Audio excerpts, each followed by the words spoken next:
I like what you said earlier too. Are they trying to make the spot better, or are they just trying to like insert their voice? Yeah. I thought that was a very interesting distinction. Yeah. And that's something that happens at a creative director level too. It's, I might see somebody's idea or somebody's script and I might have done it differently. Their way is still valid. So then I have to ask myself, okay, is this piece of feedback or is this change, is this making it better or is it just making it mine? And if the answer is the latter, then it's not the right thing to do. I think that would translate for directors making commercials in the same regard. And the one piece of advice, and this is just kind of in life in general, is put yourself in the other person's shoes. Try to see the problem and understand the reality from the creative director's point of view, from the copywriter's point of view, from the client's point of view, and use that to kind of tailor your approach so that way you have all of these insights coming in, and then you're using your years of wisdom to kind of translate those into a solution that makes, everybody happy or everybody mostly happy. Hey everyone, today we are very lucky to have on McCann Global Creative Director, Nick Allen. I've been looking for the right creative director to be among our first on this podcast because this is such an important and pivotal role. The type of person who you or we as filmmakers, anyone who wants to grow in the commercial world would want to know and understand. So much so that I asked Film Cry director Justin Rossbacher to join me in my conversation so that he could help me ask Nick some questions from his perspective as well. Nick is the lead creative for Chevrolet's global brand voice and supports other McCann offices all over the world.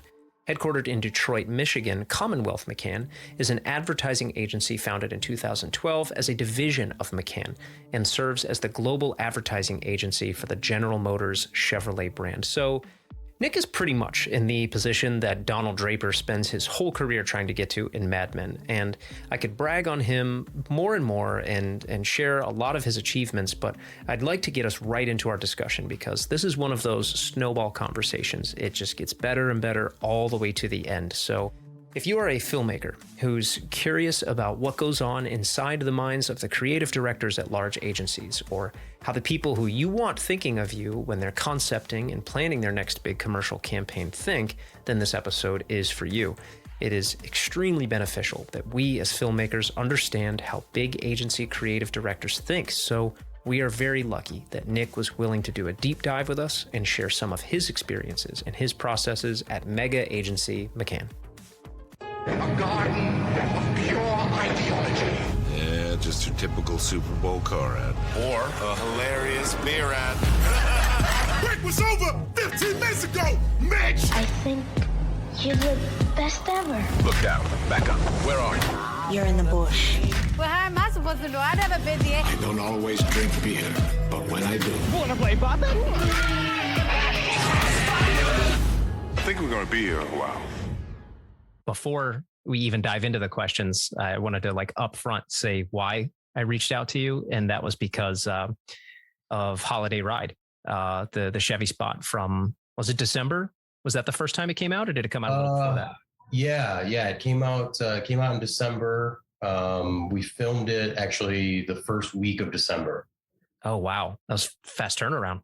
I'm sorry. That wasn't filming. That was, we did finish and post was the first week of December. But yeah, from start to finish, it was less than a month of wow.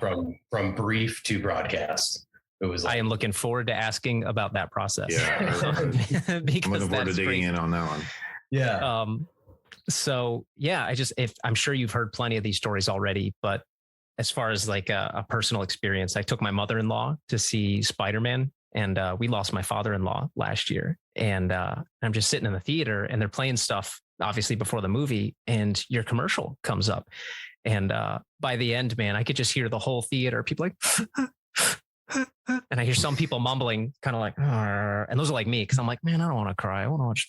And I look over at my mother-in-law and she's streaming tears. So as if that's what you guys were going for, it was a home run. And then I saw more my family, not commercial people who are interested in advertising or commercials or anything. I saw people sharing it on Facebook and Instagram and stuff. So that's why I reached out and I was so glad that you answered because it was really awesome.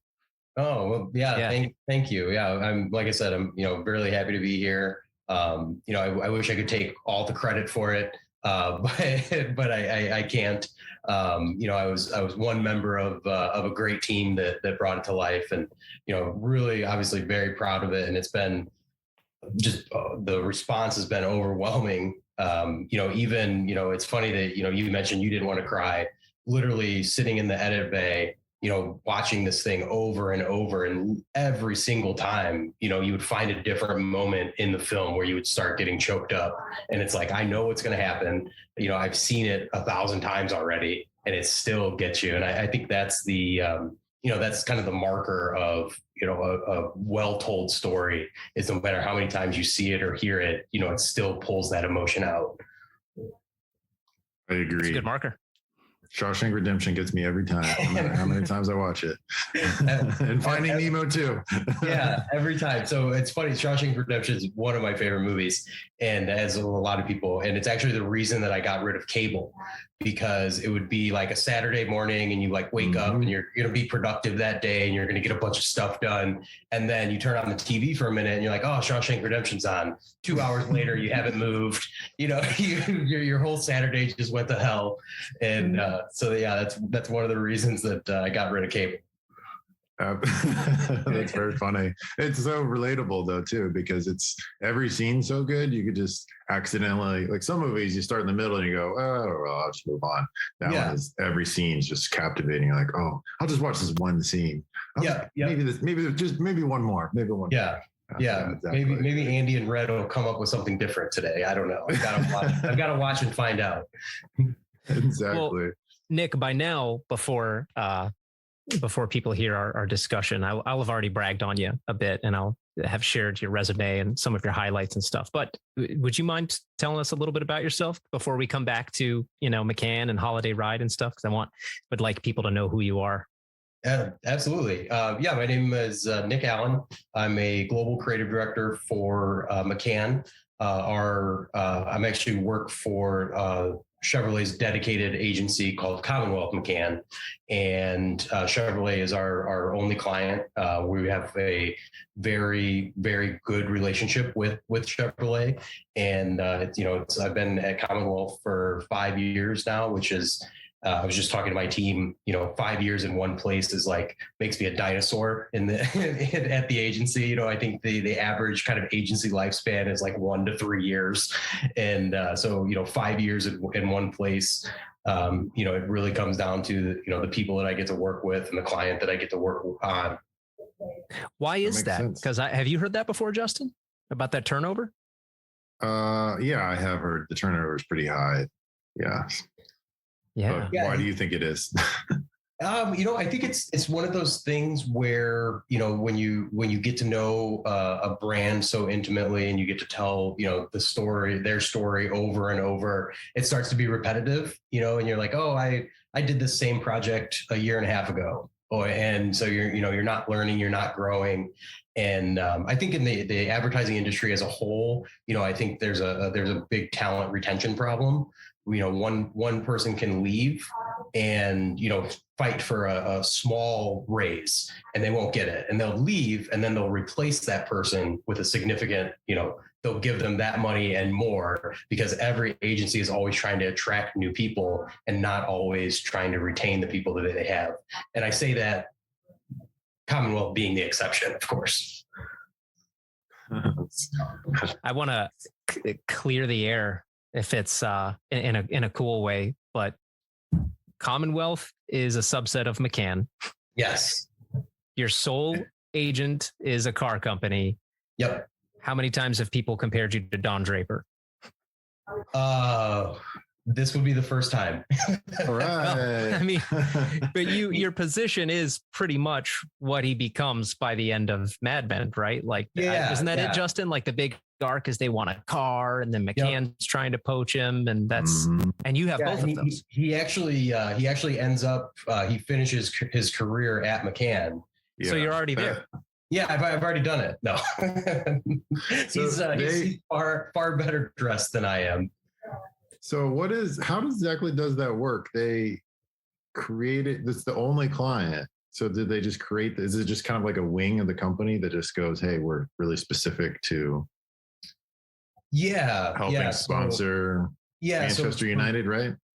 Yes. Yeah. So that was actually why I took this particular role, was when Chevrolet was the premier sponsor of Manchester United. Now we're, we gave away not gave away, but we didn't renew our contract to be on the front of the shirt. So now I think it's Team Viewer, and we're just, one of Manchester United's sponsor.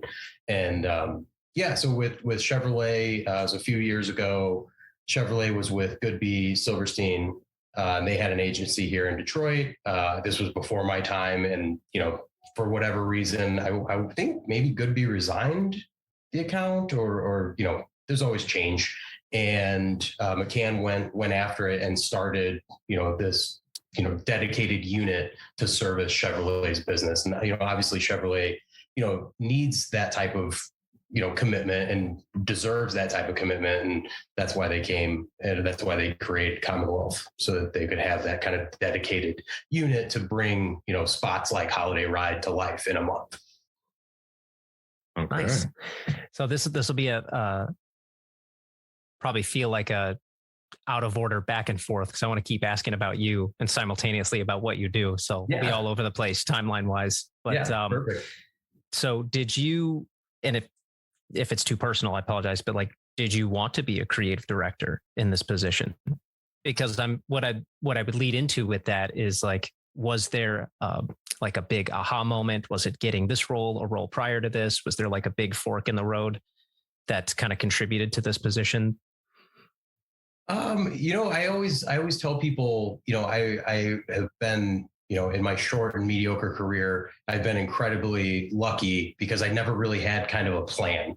It just, I just kind of always worked hard, always put myself in the right positions, and just, took advantage of whatever opportunities kind of came my way. I got into advertising. I went to school for advertising because there was a major that you only had to take one math class.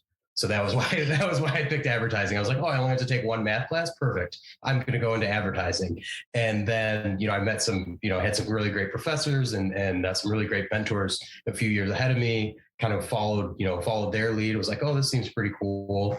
Then I ended up getting a job as a traffic coordinator at Young and Rubicam here in Detroit, and was just kind of walking around the agency, seeing what everybody did.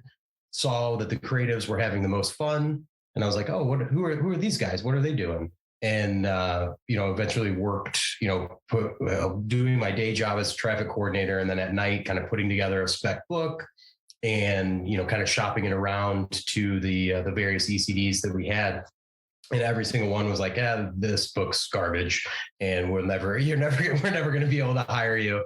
And then all of a sudden I started working on real briefs, in my after hours again, and I was writing better than kind of the freelance writers that they had. And so I had a great ACD that kind of vouched for me, said that I'd been working on these briefs. A junior writer position opened up. I kind of, worked my way through that. I started in direct mail, so this is the really, really glamorous side of advertising, direct mail. And I saw that kind of digital was becoming a thing. So I went back to school for web design, of all things, just because I wanted to be able to kind of speak the language and have be exposed to that world, and at least have a working knowledge of what I was kind of talking about. So that kind of exposed me to the digital world. So then a digital writing position opened up. We did that for a few years, and then it was just suddenly kind of leading people, leading teams, and became an ACD. I was an ACD for a very, very long time, kind of in the resume world. And then this creative director, all of a sudden I was leading teams here, but then also working on projects around the world and kind of leading and helping with those teams, and just kind of fell into becoming a global creative director. That's actually a really awesome answer because it's no accident. I love that you were doing those briefs by your own initiative. after hours, like you said. I mean, when I asked you the question, I was like, this is dumb. I should have phrased this better. But like, that's exactly what I was looking for. Like it sounds like you taking initiative is good for, I mean, before all the other work you put in to get here, it sounds like you wouldn't be here if it wasn't for that initiative you put in after hours.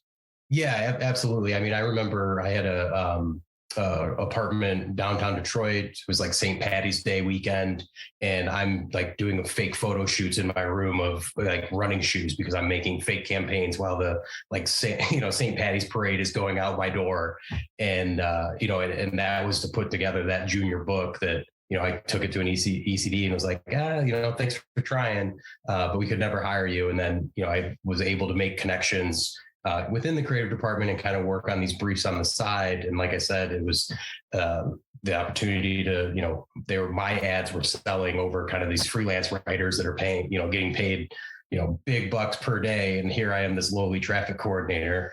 And so it really was a, kind of being in the right place at the right time. But yeah, having that kind of dedication and doing this stuff after hours when, I was like 22, 23, and, all my friends are out partying and, drinking and having a good time. And I'm writing advertisements. That's pretty good. I mean, that kind of sums it up. Justin, I don't know about you. I'm going to sound dumb. I'm just a disclaimer. I'll sound dumb the whole time, but, just in case anyone else is potentially confused about it. And I haven't figured this out because I was looking at your website. When you say traffic coordinator. Yeah. Am I misunderstanding what that means? Are we talking like street traffic or is this like agency traffic? Because I don't actually know what it means. Yeah, this is agency traffic. So, I'm going to date myself. Back when we actually worked in an office and two, everything was kind of physical. There was a department called traffic that would actually take, so an ad would go to the studio. So the art director writer come up with the print ad, but it's not to size, it's not print ready, it's not all of those things. So it would actually go to a studio that would take the idea, put in the real photography, do the typesetting, do all of those things. And once that happens, somebody actually has to take that physical ad and take it to the copywriter who signs off on it. Yep, that's what I wanted to say. Then they take it to the art director. Yep, that's the right red. That's the right logo. Nope, change this. And they mark it up like, oh, I want to, reverse out this type or whatever. Then take it to the creative director who approves all of those changes. Then take it to the account team who's like, well, the client actually wanted to change this headline. So they would mark up what the headline needs to be. So then the traffic coordinator takes it back to the writer who then rewrites the headline on the actual ad itself. And so all of this stuff was happening, physically.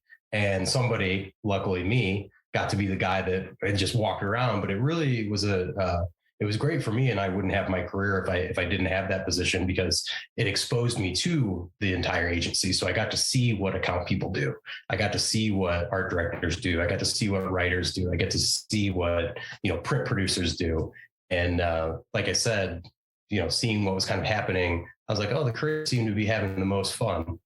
And that was how I was like, I want to do what you do. And I can't draw for shit. Sorry. I can't draw. And so I was like, well, I guess I'll try to be writing. I'll try to be a writer. And I'm still trying to be a writer 15 years later.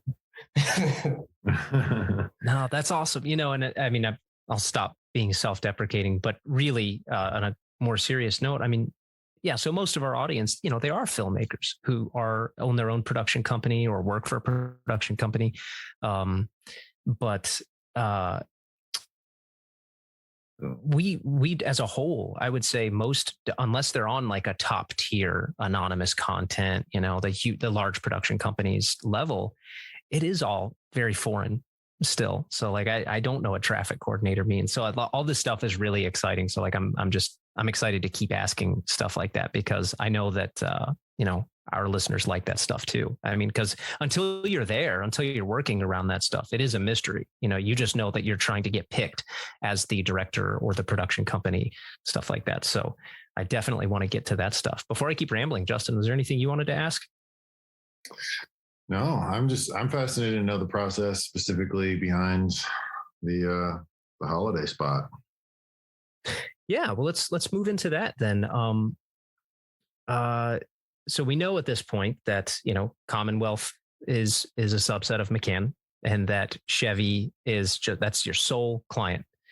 I'd love to learn a little bit about that process, like at your level of, well, I guess before I get there, actually, have you only really worked on the big stuff as far as commercials go? Like, did you ever do kind of local or regional stuff? I've been very fortunate. I've spent, my entire career in Detroit. But I've been able to work on a lot of obviously this is, Motor City. So we've got, Ford, GM, Chrysler, and, I've touched all three of them, but I've been very lucky to also have a chance to kind of work on, kind of smaller brands, everything from, I'll say small, Carhartt, Sports Authority, trying to like rack my brain of things that I've touched, Bosch. So I've been able to kind of run the gamut of big brands, big productions to, kind of small, nuts and bolts. Like I said, I started with direct mail, and then, kind of everything in between. Nice. I think to kind of keep diving into that though, were you ever on such a small level that you were directly working with a few filmmakers to make even something like a local spot? Yeah. I mean, I have, even when they're, larger brands, even though it might be a big brand, depending on the project, it might not have, that big of a budget. And so I have, kind of, especially, now, thinking about social and online content, the budgets have kind of, have shrunk considerably. I think that, for your listeners, the thing about, whether it's big budget or small budget is a bad idea is still going to be a bad idea, no matter how much money you throw at it. And it's really, whether it is that kind of small mom and pop, 15-second spot or, multi-million-dollar 60-second Super Bowl spot, kind of the same, craft and care and creativity.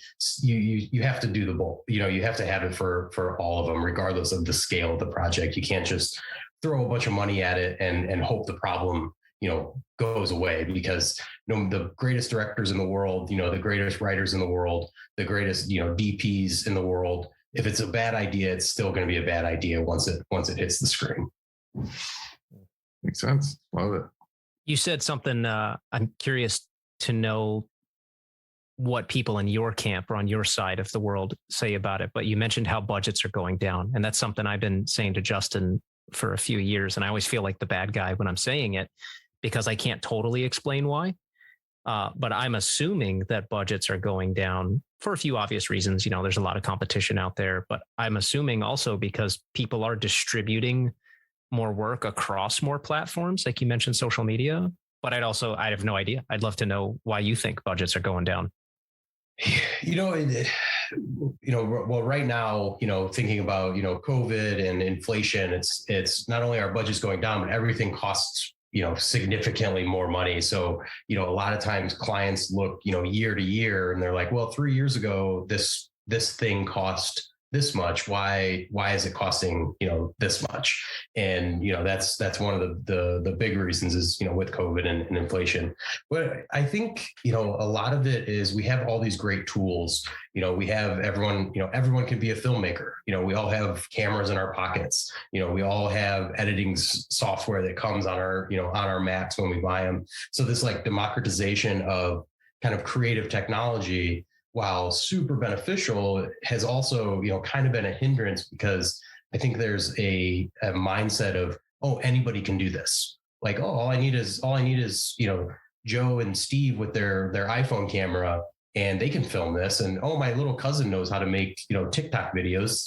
She can make this thing. And while that might be true, that's where I was talking about earlier, where it comes down to, it's really the craft and the starting with the idea and then figuring out the tools that, that best bring it to life. It's like anybody can swing a hammer, but can they build a house? Maybe not. And I think a lot of those same things apply to kind of creativity, where we all have the tools, but not everybody is the same level of craftsman with them. Mm-hmm. Makes sense. Can you build a house? Can you build a nice house? Can you build? Yeah. Yeah. A house that people are going to talk about as they walk down the street. Yeah, exactly. It's very true. Yeah. It sounds like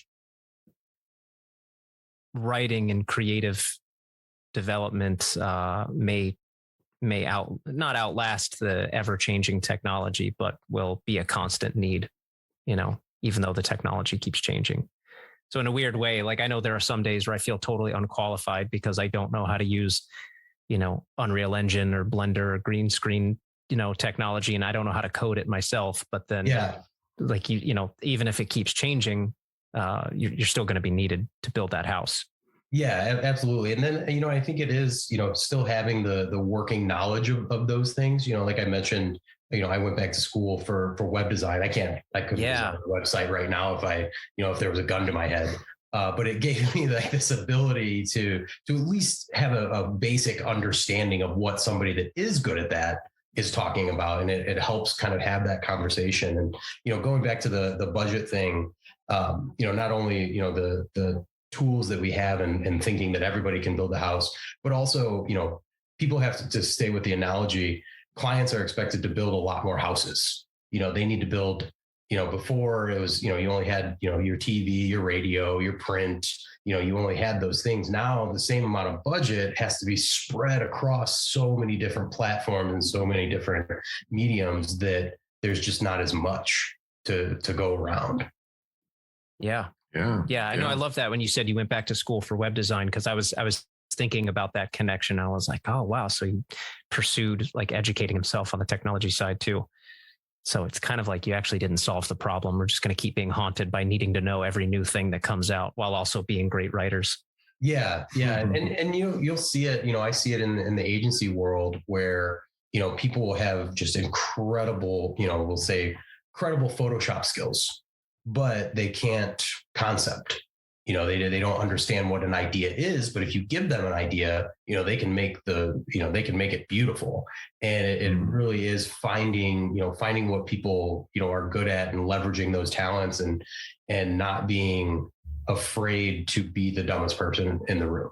It's when I talk to a director, I don't know anything, I don't know hardly anything about, I mean, I do, but I approach it from a standpoint of like, he's the director, he's the filmmaker. I'm just I'm the lowly writer or the lowly creative director, and, kind of leveraging, their strengths to bring the idea to life. But it really does start with that idea and that concept. How big was a production was like the holiday spot? It was 3 days. So it was a 3-day shoot.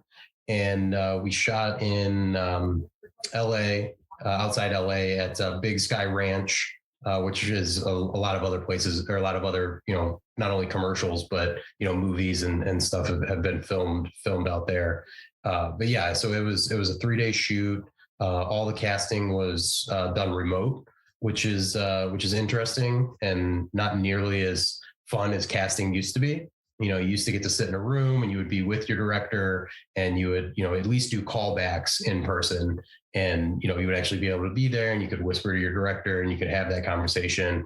And now the casting process is just links, it's just all, recorded videos, and it's cumbersome. And then because, we are in this remote world, normally casting was like, okay, I'm going to casting and I'm not doing anything else that day. Now it's like, oh, I got to get through all my other stuff and do casting. And so a lot of times that stuff happens, in the evening. And I realize I've digressed from the original question. No, I was going to ask about all that stuff too. So that's great.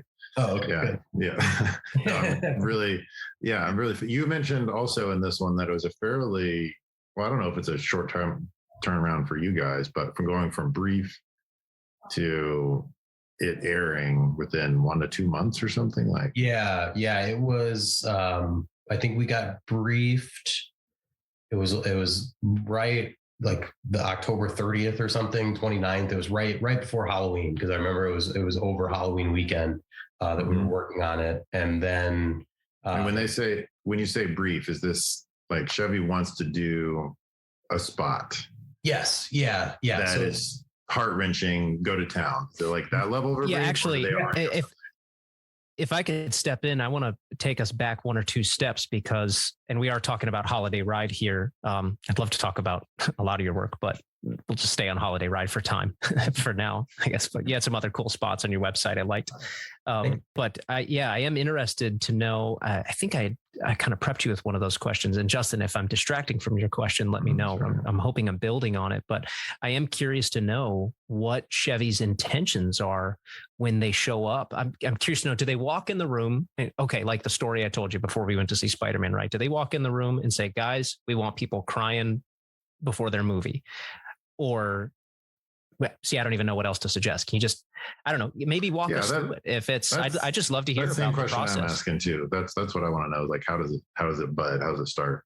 Yeah. They all start a little bit differently, sometimes, with different objectives. So we'll get a brief and it's, we need to sell, more of these gizmos. And so that's the goal. It's like, hey, we're going to sell these gizmos. Or it's, hey, we have these gizmos, and I'm talking, beyond, my current clients. Or, hey, we had these gizmos last year and they aren't working anymore. And we want to remind people that we have these other gizmos that are good. And, so then you'll do, so then you're coming up with ideas for that. Or sometimes it'll be, hey, we bought, a 30-second spot. We need something to fill it. You tell us what we should do. And in the case of, Holiday Ride, it was, the brief was very, very simple. It was, we want to make a heartfelt happy holidays spot from Chevrolet. That was like it. Wow. Is that like a golden platter to a creative director, or what are your favorite type of briefs to get? It's really funny. It's like sometimes, having a smaller sandbox is better because you can kind of wrap your head around like, okay, this is the immediate problem I need to solve. Whereas something like as big as, hey, we need a heartfelt message from Chevrolet. You're just like, wow, that could be anything. And so you don't even kind of really know, where to start. So, for me personally, I like kind of focused problems. I like to think of myself as a problem solver. So it's a lot easier when you have a clear problem and you're like, okay, this is what I have to kind of attack. But yeah, this was a, probably, hopefully not, but, a once in a career opportunity, which was really great to be a part of. Yeah. I'm curious when, at that stage, so let's say you've gotten the brief, when you're ready to go back to them on that first round and say, here are some ideas. How many ideas do you present when you go back on that first reply, that first round of, okay, here's our first round of ideas? Or what do you call them if not first round of ideas? Yeah, it would be, first round. It depends. Like, I think it's hard, there are no like hard and fast rules, and you could talk to another creative director and they're going to be like, yeah, we only bring 3 things. And then somebody else might say, oh, we only bring 1. And it's like, hey, this is it. If you want it, great. If not, we'll come back with more.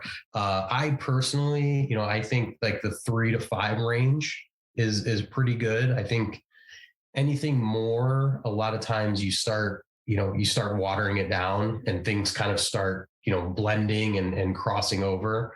And it really depends on,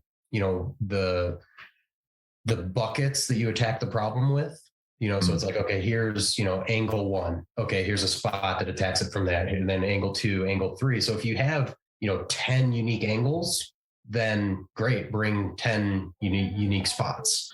But if you only have kind of 3 or 4, don't bring 3 different ways to execute angle 1, 3 different ways to execute angle 2, because then it's just kind of, that's good.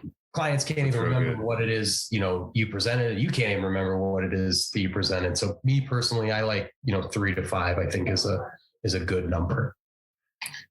That makes sense. That's good. Yeah, Justin, I think we're going to learn from that. That's probably a good one. I think once or twice we've had a few blenders in there and pitches, and we realized it after the client blended them for us. And we're like, yeah, that definitely happened where we've had it. I mean, we operate kind of as traditional production company when an agency just has everything prepared, like in those kind of dynamics. But we also at times work directly with clients, and we will do some briefs. And I thought I was doing such a great job at minimizing. I was like, no, these are the only two that I believe in. So I'm only going to present these two. But they were slightly too similar. They were attacking they were solving the problem from the same buckets kind of thing. And their response was, we love them, just combine them. And and then I'm like, and then we went back to the drawing board. I'm like, what did we do? I don't think that's possible. It's going to water down both of them. So yes. Yeah. I'm going to go. I think, when, cause I get your guys' treatments, right. And, I appreciate kind of a distinct point of view. Like this is, from the director, this is how we're going to do it. This is how I see it. And it might be, wrong and I might like somebody else's, but I appreciate like kind of a very distinct point of view, because it's almost like the difference of, a type of restaurant. It's like if this restaurant only has one great dish, you're like, I'm going there for this dish. But if the restaurant's like, has a huge menu and they can just do a little bit of everything, you're like, I don't know how good this is actually going to be.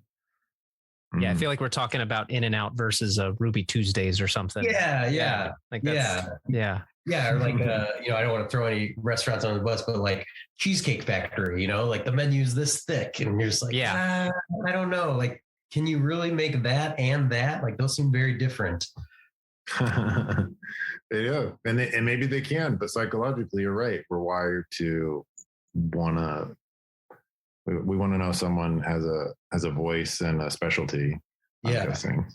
Yeah. I like a clear point of view.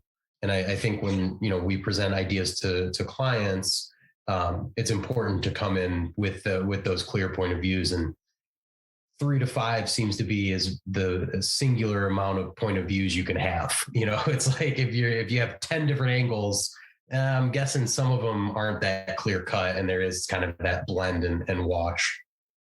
Yeah. With Holiday Ride, did you guys have it on the first round? That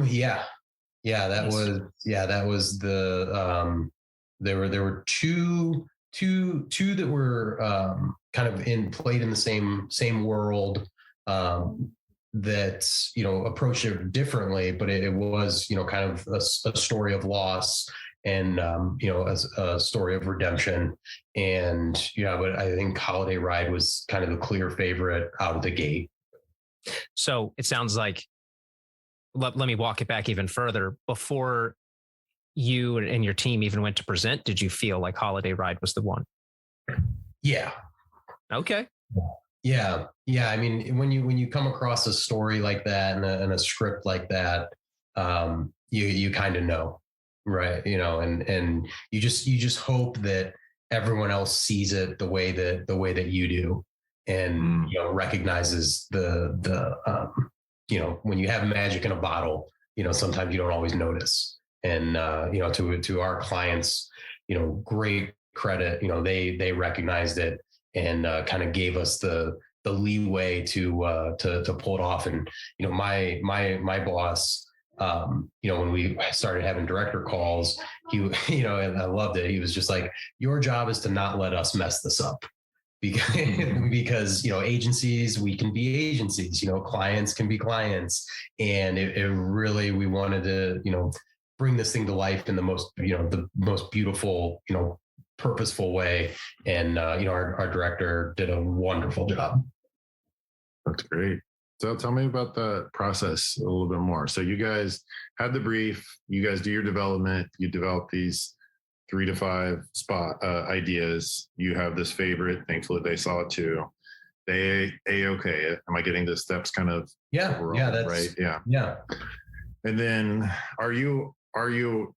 is the budget already set and you're writing ideas according to that budget, or do you present and then depending on how much the client likes it, they then will decide like how to allocate kind of? I know you're not really involved in that, but yeah, it varies on projects. Like, so, sometimes it'll be, we have X amount of dollars and we need to do something. Other times it's, hey, we want to do something.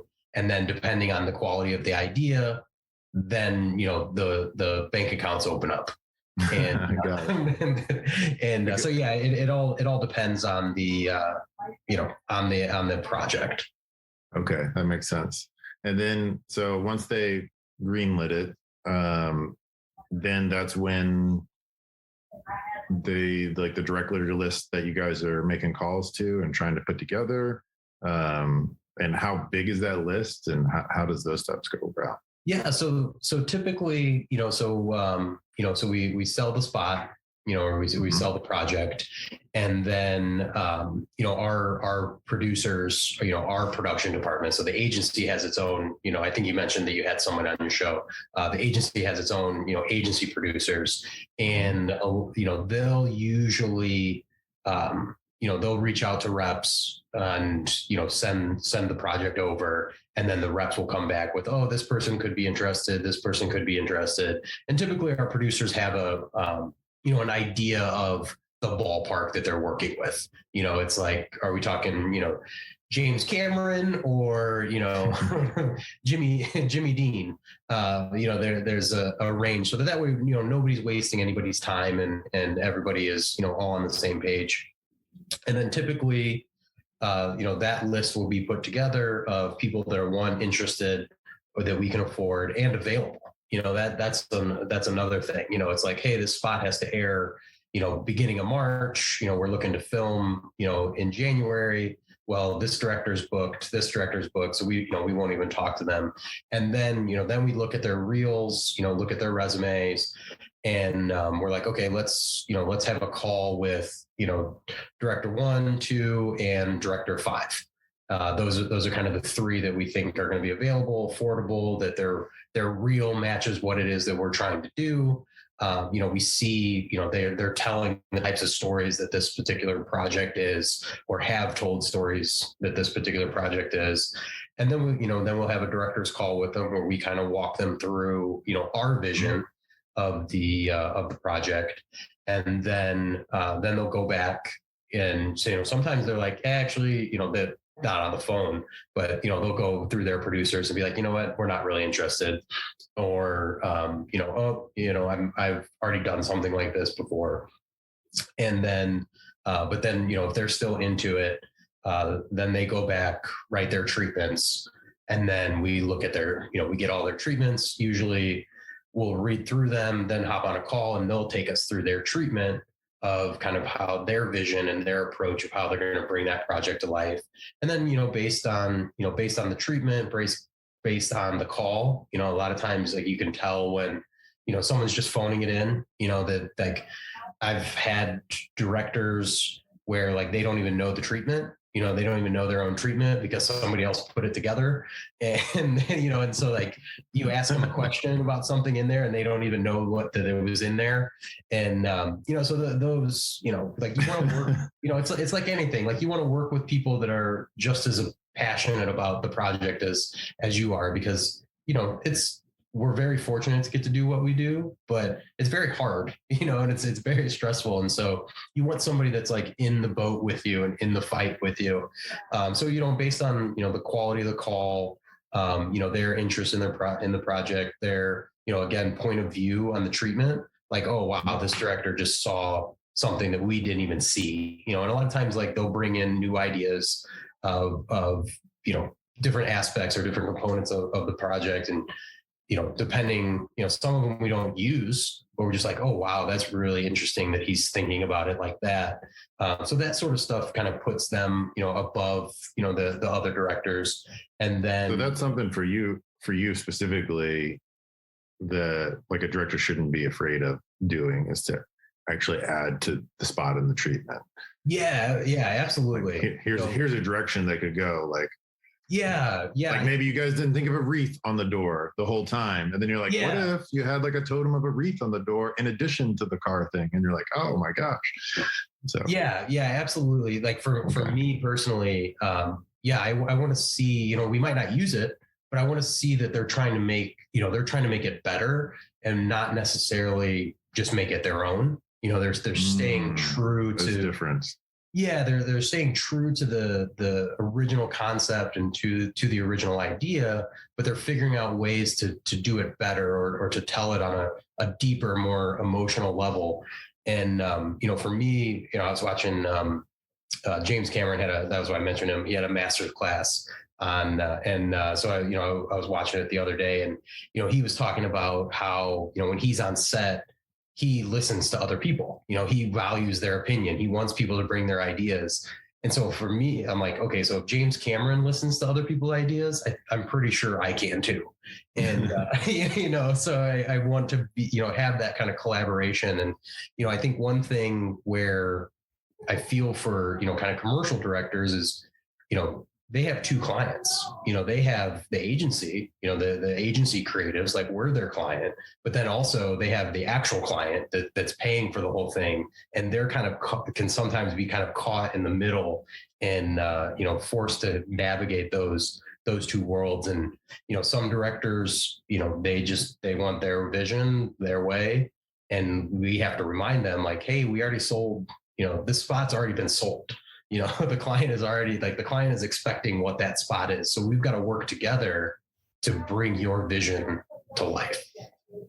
That makes sense. How often, I'm guessing it's different per project, but a lot of directors have their director's cut out there. Is that always allowed, or is that depending on the project? It's depending on the project, because technically that cut isn't client approved.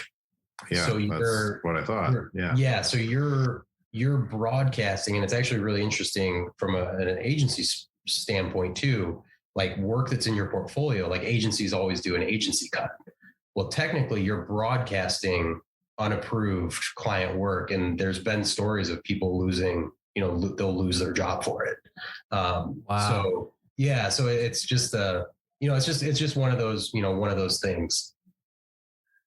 It's it's one of those things that it's sometimes very clear cut, and other times people just ride like the West or whatever. Yeah. And I mean, it depends. Like I said, like we have, wonderful clients, and but yeah, there was no, to my knowledge, there is no director's cut. Like the 4 minute spot is the director's cut. Like that's what the director wanted. There's no agency cut. We didn't do an agency cut, right? Because we were all, again, I spoke of, the collaboration. We're all in the same boat. We all wanted something beautiful, and our clients trusted us. We trusted, our director and our other production partners. And, it really was just a great experience. And, they don't always happen that way. Yeah, I like it when it can happen that way too. Actually, I have very few director's cuts of anything that I've worked on, because I just want to be in that boat.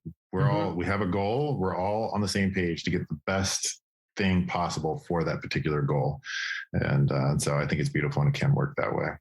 And the director of this one was Tom Hooper, right? The director who did the King's Speech. Yeah, that's a serious director. Oh yeah. I mean, it was unbelievable just watching him work and having calls with him and it's just, every decision I was just like, well, he has more Oscars than I do, so I'm going to go with his. I'm curious, when you say unbelievable, is this because of star power or because you were you appreciated the way that he worked? Because I'm assuming there's different tiers of director, right? Like you guys might do amazing prep and have storyboards and animatics and all this, your own book that you could even give to the director and say, hey, build from here and have fun. I mean, when a director gets to a certain, I would assume some directors still appreciate all that prep, but I mean, in some cases, do you not do that because you're like, hey, we're not telling Tom here how to frame up his shot. We're going to let him just tell him the story. I'm just curious. You could dive into that for a minute. With Tom specifically, like when I say wonderful, it was, of course, there's a little bit of, star power, like, oh, wow, this is the guy that did this. But, he was so approachable and, he had a clear vision, that was apparent from the beginning of how he wanted to tell the story and how he wanted to bring it to life. But, despite his, numerous accolades, was so collaborative and, open to, talking and working through it. And it really did feel, it was a partnership. But just, seeing, he got the script, he came back with his treatment, the way he saw the story, the subtext that he found within the story that, we didn't even, necessarily realize was there. And, it was just a really, really great experience. And, you were being, self-deprecating earlier, and I'm very self-deprecating. And, so I'll tell a story. So we were, figuring out the locations, and I had this idea of, I was like, oh, what if it would be cool? Like I always like in Pixar, like there's all those like little Easter eggs and stuff. And I was like, what if in the flashback you see the barn, but it's being built, it's just the frame of the barn. And then in the modern day, it's the current barn. And, Tom was like, very diplomatic, and he's like, that's interesting. And then immediately, was, well, the barn is kind of the central part of this story. It's the heart, it's the home where everything takes place, and it's what grounds this. And he had just this elaborate, reason of why the barn needed to be the barn throughout the entire spot. And I was just like, yep, that's why he's him, and that's why I'm me. Mm-hmm. I feel like you just gave a really solid 5 minutes of like, all right, directors and production companies, just take notes, because this is quality collaboration with agencies here. Yeah, he was great. He listened, to all of our ideas. He talked us through them and worked with us on them. But when something, clearly, was going to upset the potential of the spot, he was very, very quick to, not only stop it, but then explain why. And I think that's the cool part. Yeah. It sounds like he did it in a very collaborative way, which, I would assume doesn't make him appear egotistical at all, just prepared, like you said. Yeah. Yeah. He understood the story. He knew what we were trying to do probably better than, we did or I did. And it was great working with him. So I'm going to take some shots here, because to be totally frank, people do listen to podcasts, myself included, to say, hey, what can I get out of this? And you've already given a lot. Like there's some good notes here, especially with the prep and the pitching and stuff like that. But, and Justin, help me out. I want to keep leaning into how Nick and the agency like communicates with directors and production companies. Now I know that, on spots of this scale, I mean, you have to even get that call in the first place. You have to be invited to the conversation. So it's not like everybody can just show up on your door. But I'm just curious about anything. Are really. You guys? Are for, let's say, like the smaller stuff that's just going on social media. Are you still really as hands-on involved as you are there as far as helping choose the directors? That's still going out to the reps, and then they're supplying you guys with a certain amount of things. Yeah. It's the same. It's the same process. Like I said, kind of big or small, we go through the same, kind of the same steps. It just like you said, not everybody gets invited. And that's, kudos to our production department, because they figure out, okay, we're at, this level of director, or we're at this level of director, or these are the right guys or girls for this particular project. So they do a lot of that work, for the creatives. And then we, look at their reels, their resumes, and pick who we want, to continue the conversation with. I want to focus on that for a second, because I bet that's something that a lot of directors would like to hear about. You just said you look at their reels and resumes. Now, I'm sure it's relevant to each spot, right? Because you've chosen a spot and so much about the spot you want to make already. But is there anything you're able to comment on or share about like things that stand out to you? And I know that this is broad, right? Because, if you're making like a crazy, flashy bubblegum commercial versus something heartfelt, that's two different things. But if there's anything that's consistent that you're looking for, I'd love to know. And are you in on those sessions where you're looking for people, or has the production department, like you said already, are they coming to you with like a top pile of choices? They're definitely coming with a pile of choices, and then we narrow it down based on, resume and reel. And, for me, the first thing I do is I look and I see who they've worked with before, and do I know them? Because advertising is a very small world.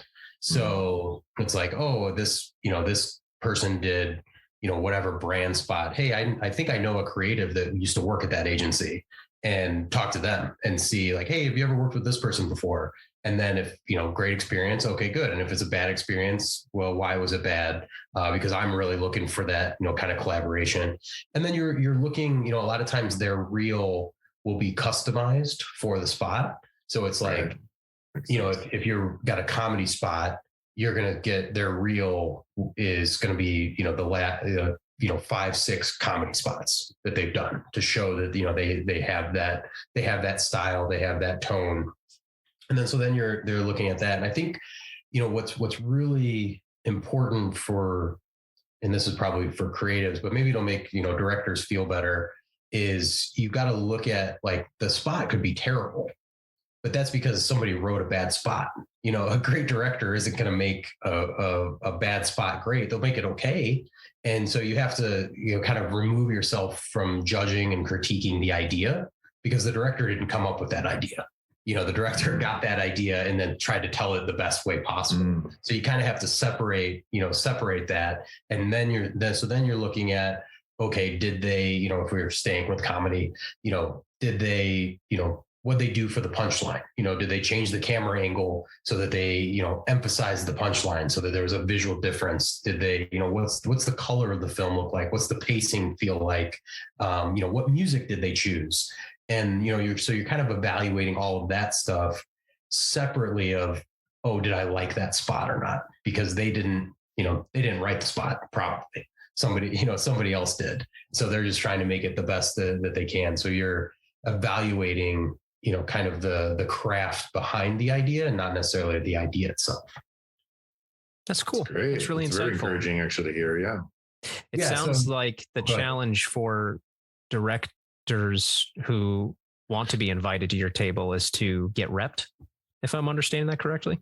Yeah. Everything, for the big, the big brands, they comes through their reps, so you'll send the spot to, whatever rep. And then they're like, oh, I've got this person, this person, this person. And then that comes back to us. And then we kind of divide or decide from that point. What are spots that you haven't done that just you love, you come back to, like your Shawshank Redemption, but of commercials? What are some of those? I mean, it's super advertising cliche, but the crazy ones by Shia Day. So good. If there's one spot that I've yet to do, it's like the beautiful, just so eloquent manifesto spot.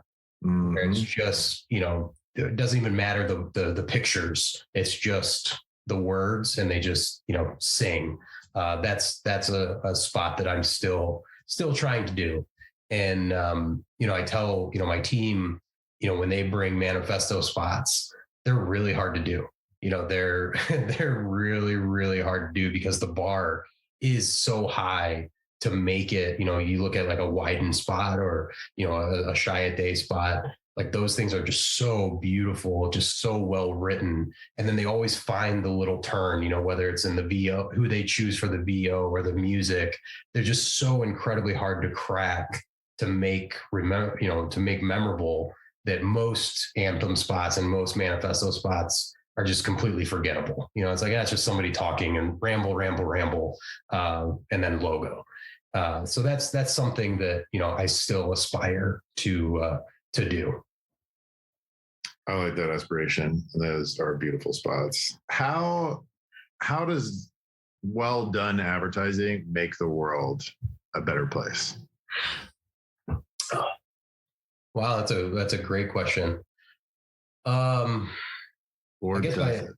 That would be, I would respond to that with a question: is does it?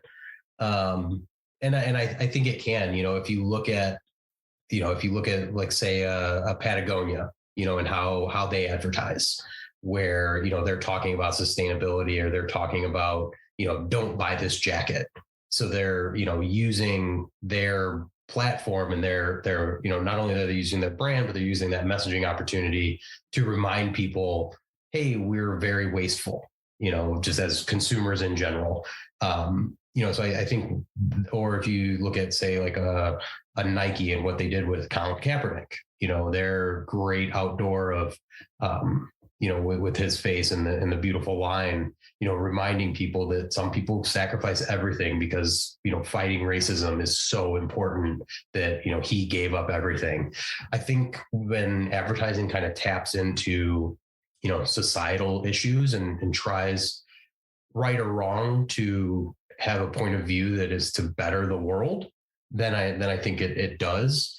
But when they're just trying to sell something, I don't know if you can. And you can argue the other side of that coin is, yeah, Patagonia is doing that, but Patagonia still wants you to buy a Patagonia jacket.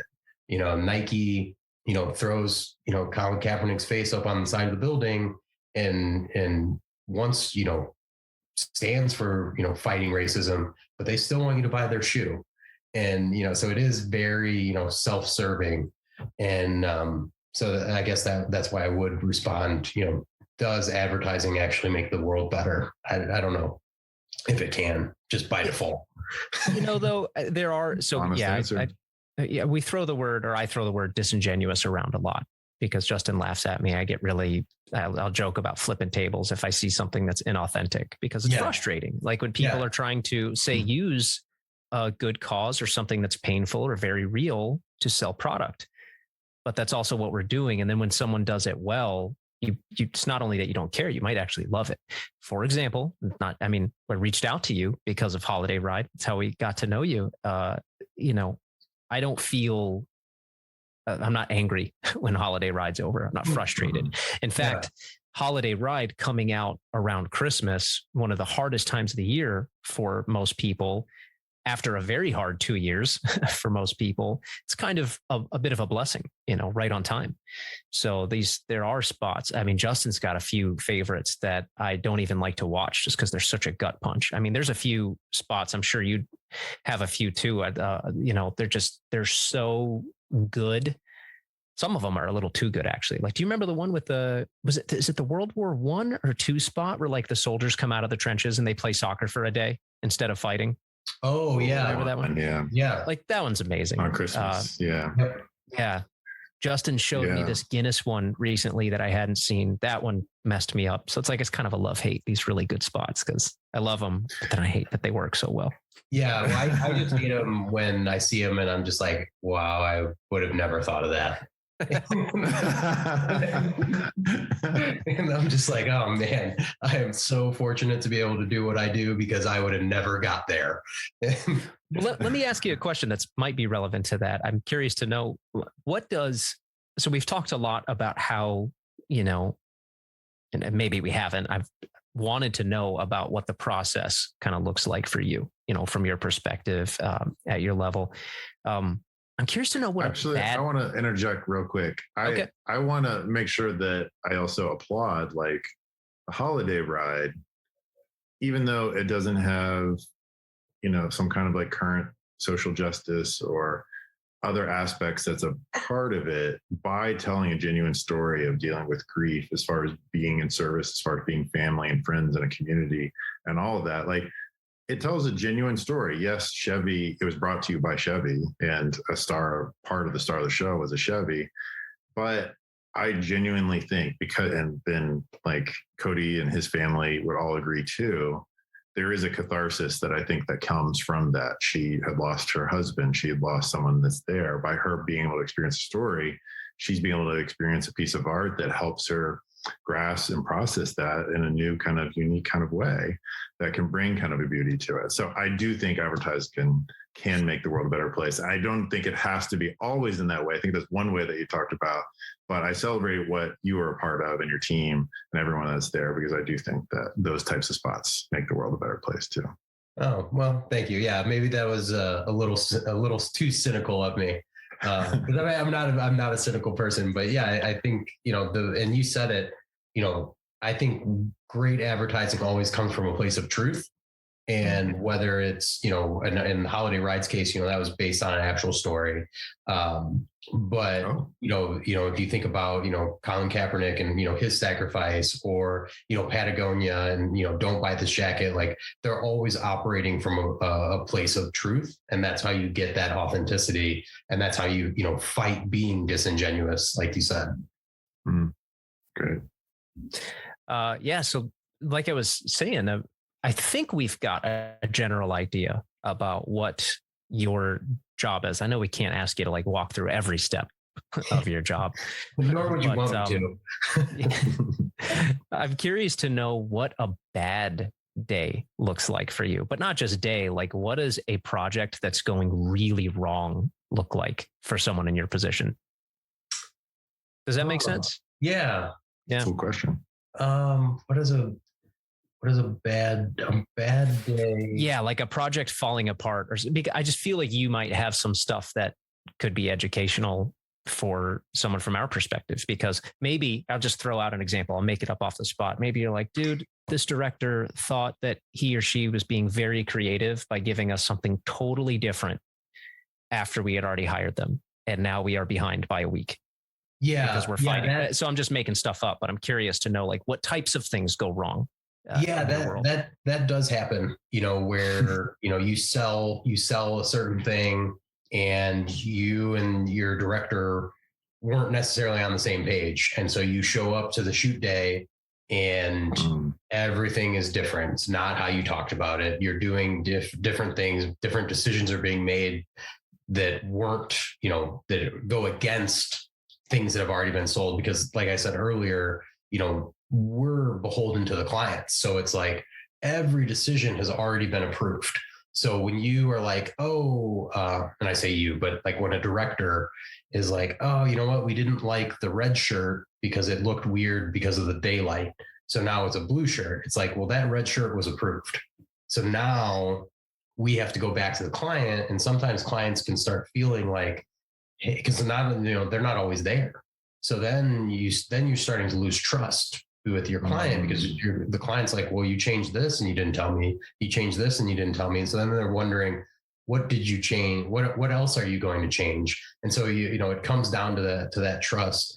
I think a bad day or a bad project, and the lesson that I would kind of give is, it's death by 1,000 cuts.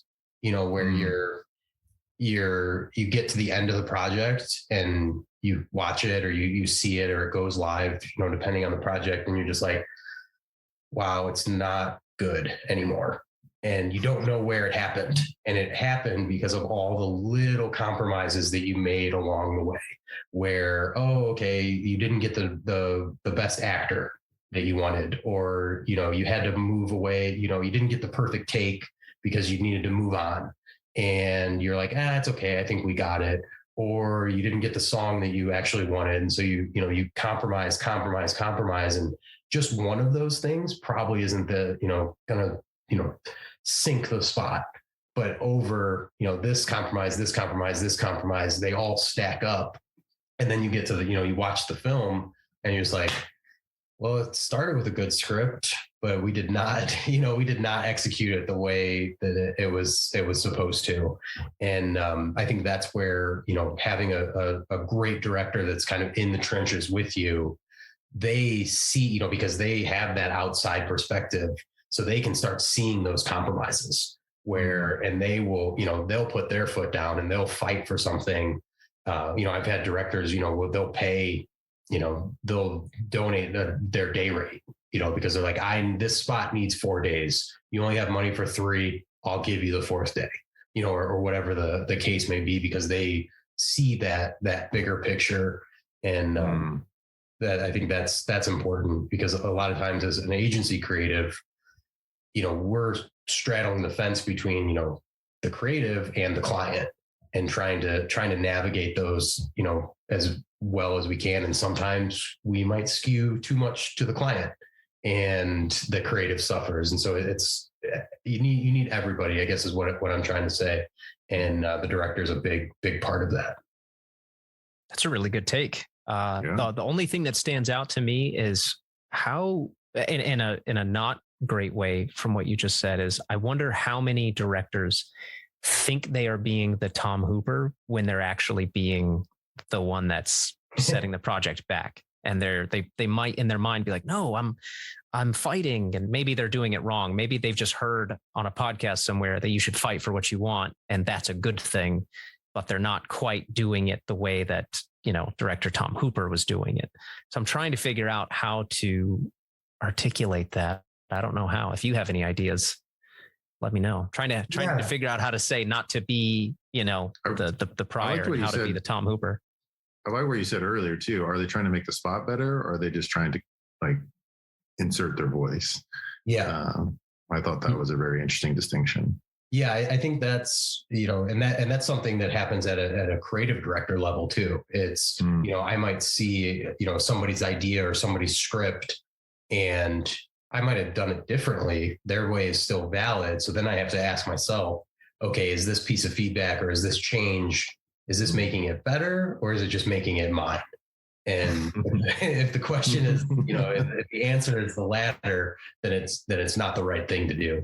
And so I think that would translate, for directors, making commercials in the same regard. And the one piece of advice, and this is just kind of in life in general, is, put yourself in the other person's shoes. So, try to see the problem and understand the reality from the creative director's point of view, from the copywriter's point of view, from the client's point of view, and use that to kind of tailor your approach so that way you have all of these insights coming in, and then you're using your years of wisdom to kind of translate those into a solution that makes, everybody happy, or everybody mostly happy. That's it. That's the intro. Got it. Yeah, that's our clip.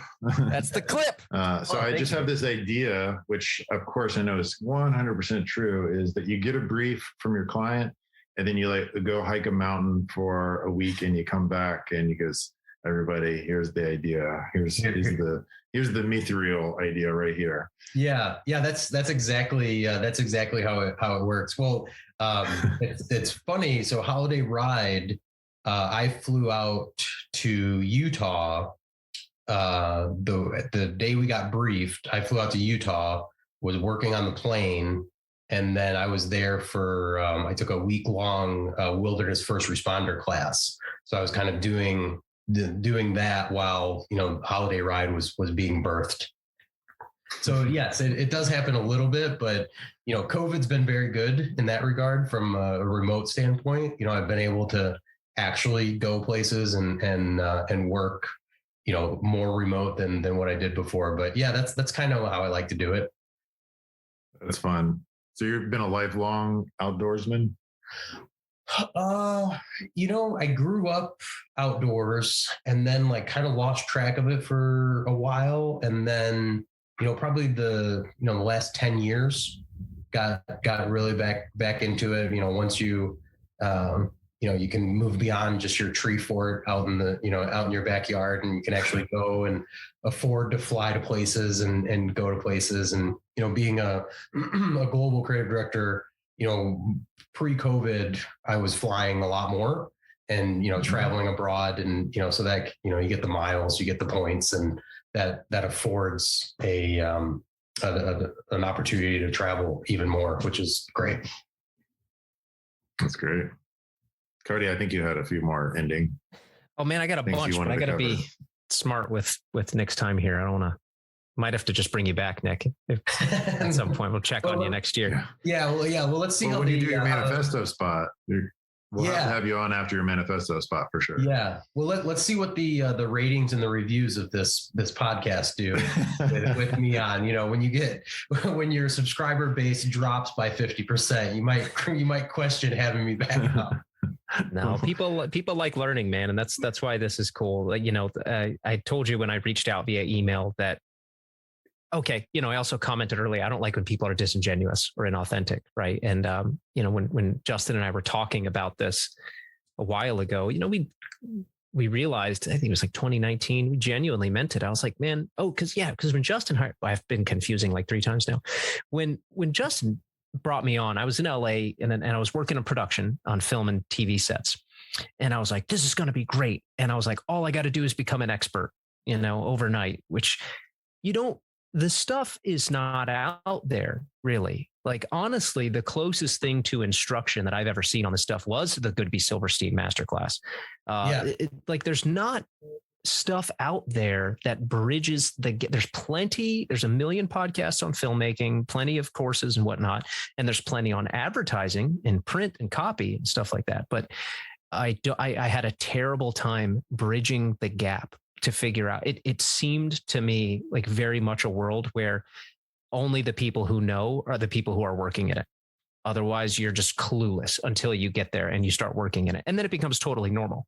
Yeah. Because sometimes even I forget, because Justin and I will be talking to other filmmakers or production companies or people we work with, and we'll start saying stuff and we're like, oh, actually, yes, we're talking to this agency. That's how this works. Yeah, we only learned that last year too.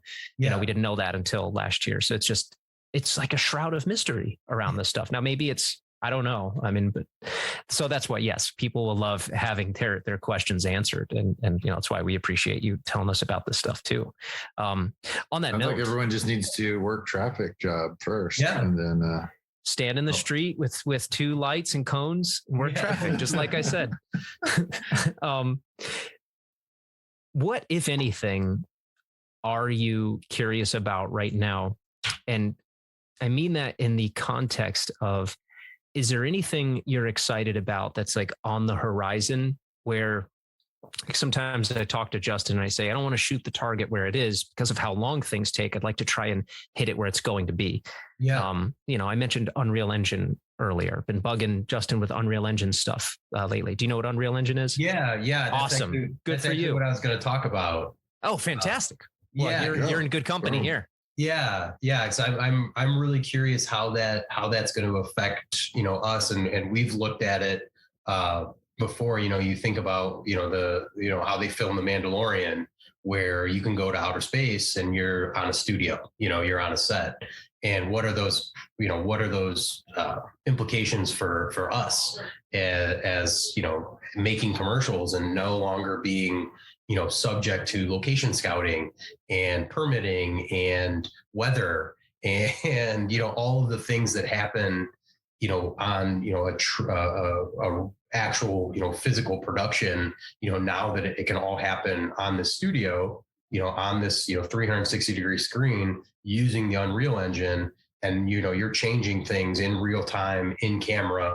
And, oh, you want the mountain bigger? Okay, now the mountain's bigger. Oh, you need, you want a river over here? Yep, great. Now here's a river, and kind of doing all of those things that are typical, production problems and production nightmares, and doing it in post. Now you're actually doing it practical in camera. And what's that going to mean for, I mentioned, we were talking about traveling. What's that going to do for travel? Are we no longer, going out to LA? Are we no longer going to these places because we can just go to the studio and do it all, and not fake it, but, do it all in camera using the Unreal Engine? I think is pretty interesting. And I'm curious to see what happens. Yeah. I mean, it goes without saying, I am too. I told Justin, I was like, sometime recently, I was like, I know that this isn't necessarily in line with what I do with producing and pitching and stuff, but I'm thinking about what would it be like if I just spent a few hours a day learning this? And that's why I lit up when you said the thing where you went back to school to learn, like web design and stuff, not to become an expert, but just to know the language, just to be able to communicate. I'm actually moving to Raleigh, North Carolina in a few weeks, and Epic and Unreal Engine, their headquarters are there in Raleigh or Cary, North Carolina. I tell Justin, I'm like, man, I just want to build a studio right next to them so badly and just say, hey, you come set up your Unreal Engine here. We'll accommodate you, because it's so cool. And if you guys need somebody to talk to, you said you saw some of the other podcast episodes. Unreal actually hires we now know Matt Workman, and he's kind of become one of their celebrities because he just stopped DPing and started studying Unreal Engine a couple of years ago. And now he's like, that's all he does. He just uploads his YouTube videos of, messing with MetaHuman and all this stuff. Yeah. Oh, he's great. He's like great. Their resident expert. I guess I would say if you are speaking for your office, is there anything that is on the horizon that you guys are seeing? And it doesn't even have to be something like Unreal Engine. Let's say it's like something you said earlier, budget's going down. Is there anything that's kind of like a discussion that you can sneak our way? That's kind of like the teacher's lounge discussion of like, well, this is coming, or that TikTok's going to kill us or something. I don't know. I'm just curious to know what you guys talk about. I mean, honestly, I've had a lot of conversations about Unreal. So that's something that, that we're exploring of how that is going to impact, car advertising, and car, not only commercials, but, photography and, all the assets that you see on a website, those things have to be shot. And, is there a world for that? As far as like I'm trying to think of something else to give you guys. Well, you mentioned budgets earlier, so I'm not trying to manipulate the conversation, but I wonder, you mentioned how someone will be like, well, I have a phone. And it's like, well, yeah, a phone's not good enough for, a $10 million spot. But, with so many, like there are ads on TikTok that are actually starting to trick me because I don't realize it's an ad because they are shooting them like very low res in someone's living room on purpose. I think it's, there's the tool and then there's the person behind the tool. And that's the difference. So yeah, we can make anything look like anything and we want to be authentic to the space, so if we're doing stuff in TikTok, we want it to look and feel and work like TikTok, but it still comes down to that idea and coming up with that idea. And, right now, there's still a place for, creatives to come up with those ideas. And yeah, so I don't think it's scary. I think it's exciting. There's a lot of, I like to approach advertising, it starts with the idea and then figuring out where it goes, so it's like, okay, we have this idea. Is this a TikTok thing? Is this a, an Instagram carousel? Is this a series of Instagram stories? Is this a 60-second spot? Is this a 4-minute spot? And, but it starts with the idea and then finding the best home for it. So I think having, all of the kind of different areas to play in is exciting as a creative. I think it's hard. I think what's interesting now that's happening, especially with like younger creatives, is, they start with the medium. So they're like, hey, we're going to do a TikTok. Well, that would be like the equivalent of being like, hey, my idea is a print ad. Like, what is it? It's like you still have to develop that idea and that concept. And so I hope that doesn't, get lost in the years to come. It's good. I appreciate that. Yeah. There's one more type of question I would tack onto that. And you don't have to answer it if you've already kind of touched on it. But if you were put in the position if a college student came to you today or somebody, let's say a freshman or junior in college and said, I want to be you, I've got a few more years of school, probably, a couple of years of like the lowest end job. What should I be doing, in your opinion, to get to where you are? Probably by the time I'll get there. I know that's a big question, but I'm just curious. I think, exposing yourself to things you don't know anything about and being okay with that. I think that's the thing. Like we should always be working outside of our comfort zone, because if you're uncomfortable, that means you're doing something new. And that's always a good thing. And it might not, there's no like linear path to getting, saying to, where I am or, somebody at this level. And, but if you're always exposing yourselves to things that are making you uncomfortable, whether it's new techniques of filmmaking, whether it's new ways of idea generation, whether it's traveling to new places, eating weird foods, like all of those things will combine at some point in your career to make you a better creative. yeah, before we stop recording, is there anything that you would want to share? It's okay if there's not. Please feel free. You sent the questions, ahead of time. And one of the things that you had in there that I thought was really good and something that I wanted to, share to, aspiring. And I'll just use, I know this is dedicated to, filmmakers, but I'll just talk to creative people in general. One of the big misconceptions is like, it's very cutthroat and, everybody's out to get everybody. And I found that to be completely false. And I kind of, approach everything from everybody wants everybody else to succeed. And once everybody's ideas to be great, wants everybody's projects to be great. And I think if more people think that way, the better the advertising industry will be, the better the creative arts industry will be, where everybody's kind of hoping everybody succeeds. I think that's another beautiful. soundbite. I love it. Oh man, that's great, man. I'm really glad you had that. Just vibes with that. Love it. I appreciate you sharing that, Nick. Good. Well, we're gonna too corny. No, it's awesome. Well, Nick, I'm saying this for the sake of recording, but thank you. We want you to stay on for a few minutes after, but thank you so much for doing this, man. We really appreciate you taking time out of your work week to record with us and talk to us about this stuff. Yeah, it was a pleasure. Thank you for having me. And, hopefully your listeners get at least something good out of this. Awesome, man. Well, thank you so much, Nick. Hey everyone, I hope you enjoyed this episode with Nick Allen. You can find links to his website, his social media, as well as the iconic spot we discussed, Holiday Ride, in the show notes. If you have any feedback for us, please just leave us a review on Apple Podcasts, or you can reach out to us on Facebook or Instagram. From Cry, a creative production and post house in New York City and expanding to other cities, I'm Cody, and this is Filmmakers in Advertising.